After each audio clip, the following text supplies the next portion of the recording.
I've got something really important to tell you guys. It's not a secret, but not many people know it. You all have a special power. Yep, I said it. You've got a special power.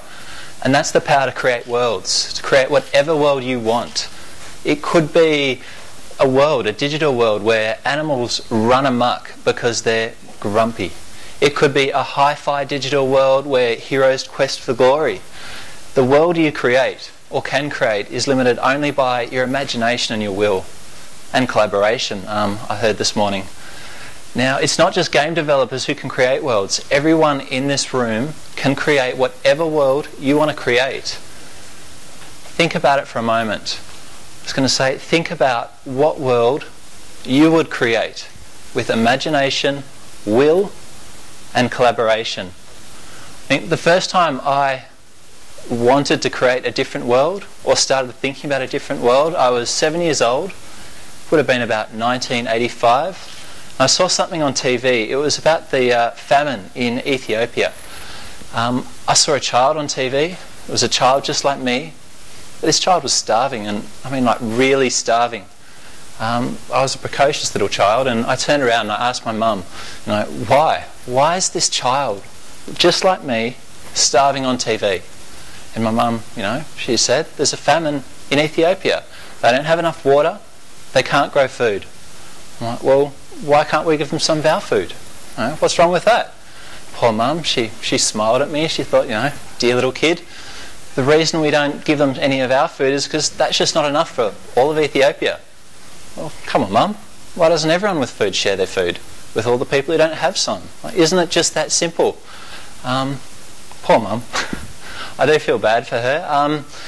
For her, it wasn't just that simple, but that image of the famine in Ethiopia, it always stuck with me. It grew up with me, and I grew up to work for a charity. But I think the most important thing is that we can actually imagine something so much better. We really can. The thing about charities is that we all do different things, but we're all trying to create worlds that we want to create. And I think it's a bit of a generalisation, but at the heart of it I see most charities are just trying to create a world where every single person can live with dignity. And we're not talking about world peace here, we're talking about dignity. Whether that's a teenager who's suffering from multiple sclerosis and can no longer look after themselves and has to stay in a nursing home with old people. Whether that is that child in Africa.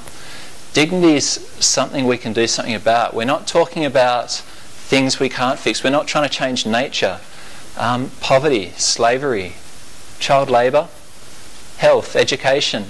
These are things that we can change. They're human caused. They can be human fixed. We just have to have the imagination to make that happen. And I think dignity it's simple. The issues are complex, but what we can do about it is simple. And I think every single charity in Australia is fighting to make that happen. I believe there's about 6,000 charities in Australia. Each one of them is fighting the good fight every single day. But the big challenge for them is we're trying to compete with this. We're trying to get people's attention. We're trying to hold people's attention. And we're trying to compete with this. We're trying to compete with the latest Apple product release. We're trying to compete with Justin Bieber. The problem is that it's hard. We're trying to do more with less. We're trying to compete with the noise. So it's going to come as absolutely no surprise to anyone in this room that we're trying to innovate. What might come as a surprise is that we've been thinking games for quite some time.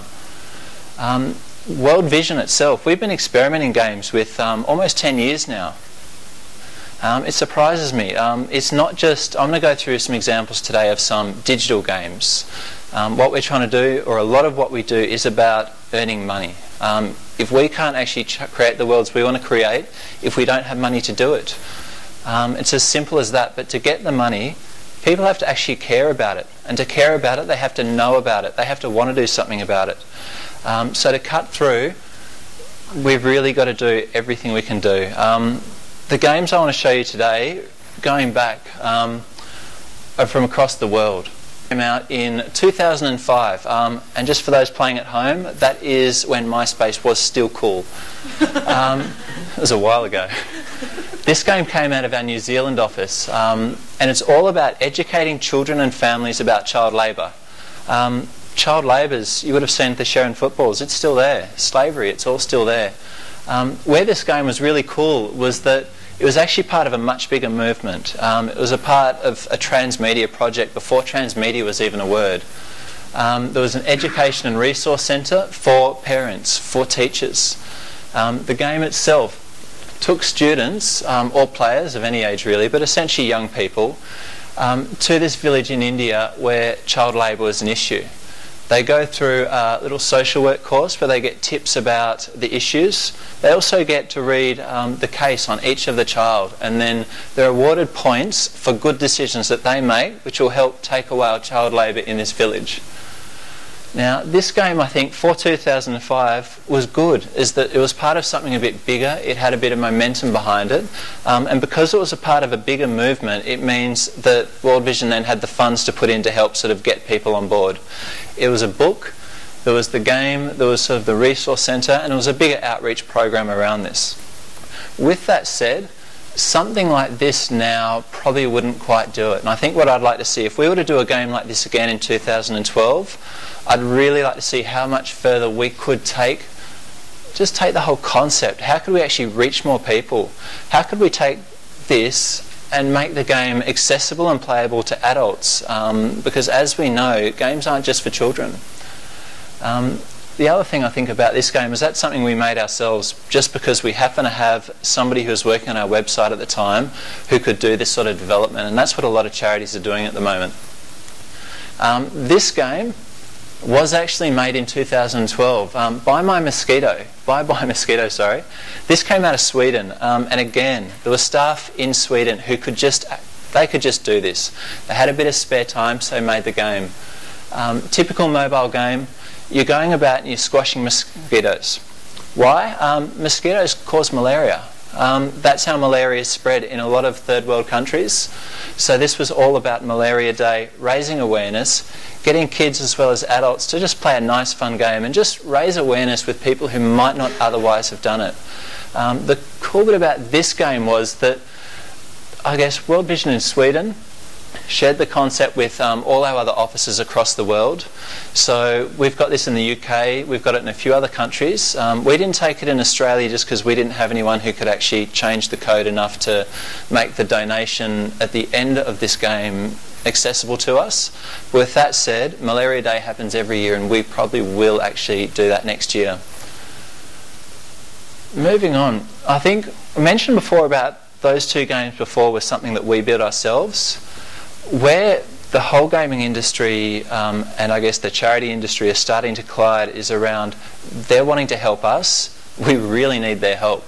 And this was the first example that I've seen where an actual game developer, they've come to us, or they've gone through it, they've built a game, they've approached World Vision and asked if they want to, I guess, partner with us. In this, Grumpy Goats. Grumpy Goats is a social game. It's quite good. It's similar to Angry Birds in that the Grumpy Goats are fired out of cannons, and I guess they're taking revenge on the devious sheep. But the thing about this game as well is at the end of each level there is a call to action, whereas people are asked if they'd like to donate a real goat to a village, as well as on their homepage. The strength of this game is it was built by the pros. As soon as you go and actually play the game, you know that this is a professional game. Where I think it's, I guess, where we could do better and where I'd like to see these things go in the future is that this game was designed to be a game.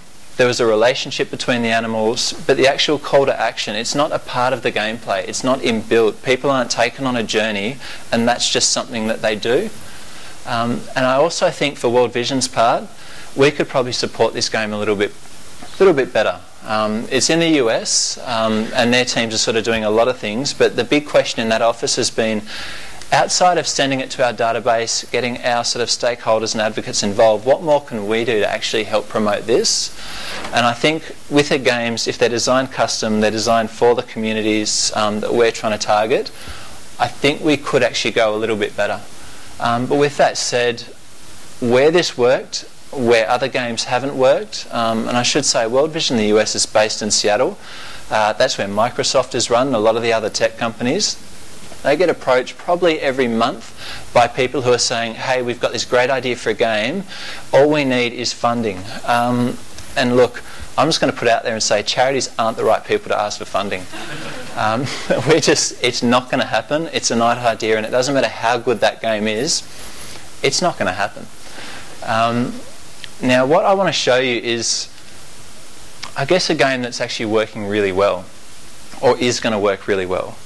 This is where we want to actually take games to within the not-for-profit sector. Not just World Vision, but just the not-for-profit sector. The Half the Sky movement, for those who don't know, again, it's a big transmedia movement.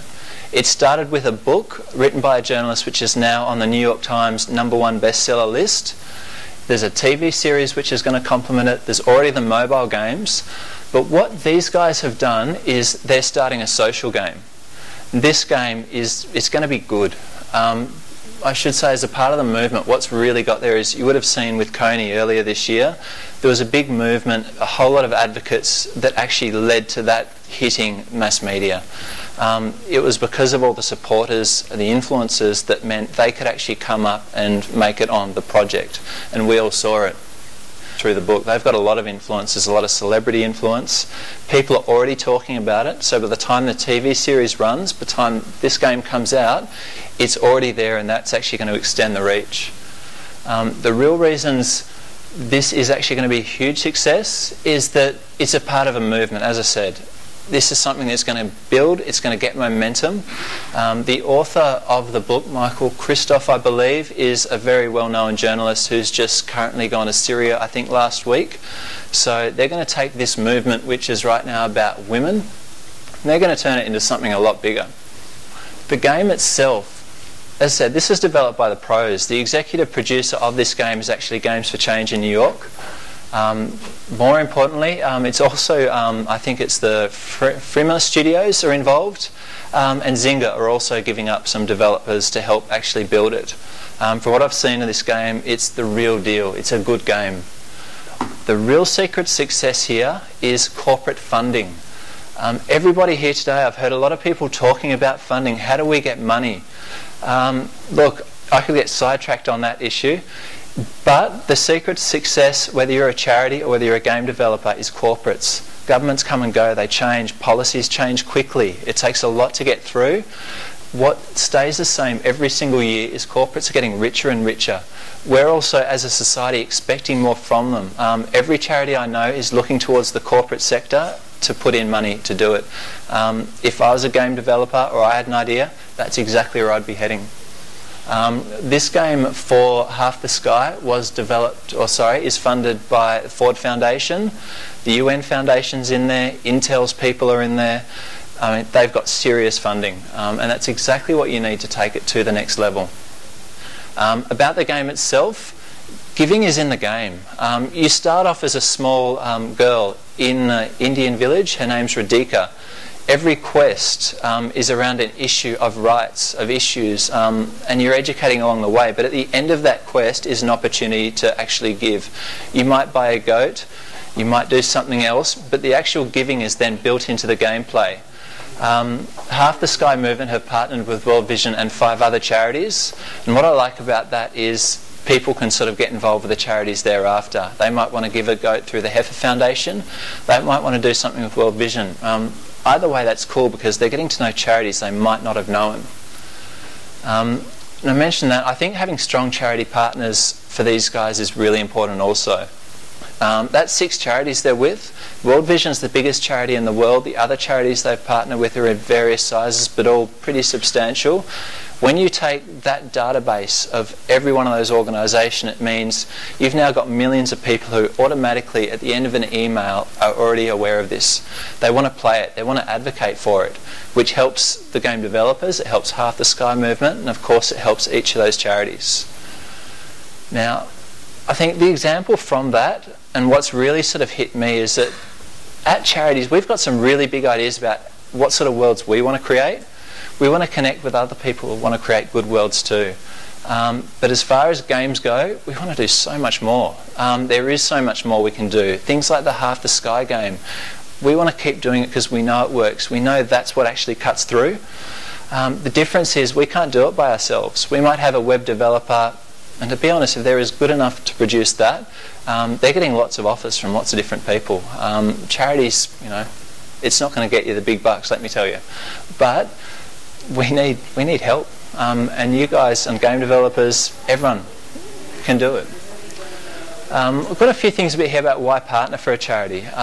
We've been partnering with people for a long time, and we understand that it's not about give. It really is. To partner with us, we know we're giving something back. The reason you might want to partner with us if you're a developer, number one is we have a lot of passionate fans and advocates. We're speaking to people who've been touched with things. They're already on board with this cause, and we'll go out to them and get them on board and get them playing. I think more probably topical for us today is charities are very experienced at accessing funding. Most of charities actually started with government for funding.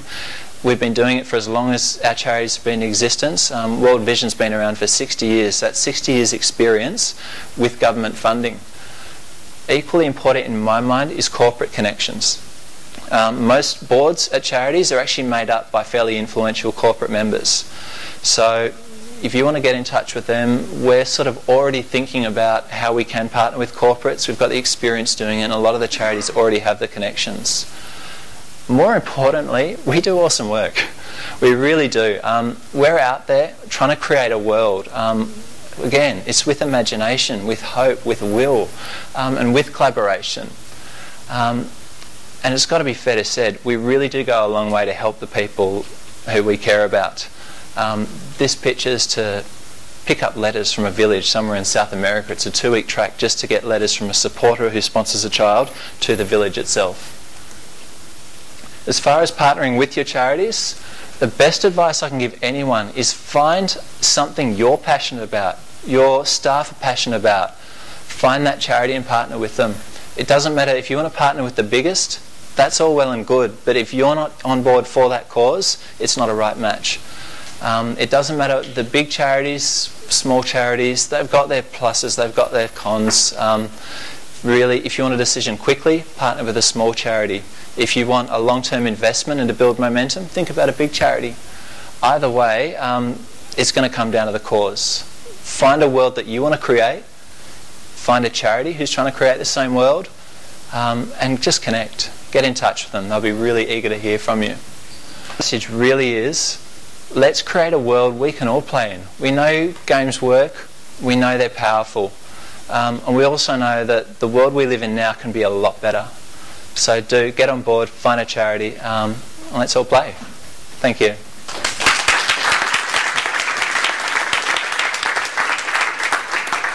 Questions for Stefan?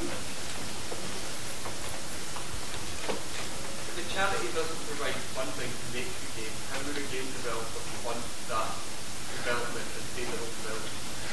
It really would depend on that partnership. If somebody came to me tomorrow and said, we've got this idea, we believe in the cause, we think we can do something, I'd immediately sit down and go, look, let's talk about funding. Is there an opportunity to get a corporate involved? As I said, I really think corporates are the secret sauce to what we're all talking about. With that said, if a game company came to me tomorrow with the same idea and said, we're happy to fund it, even better.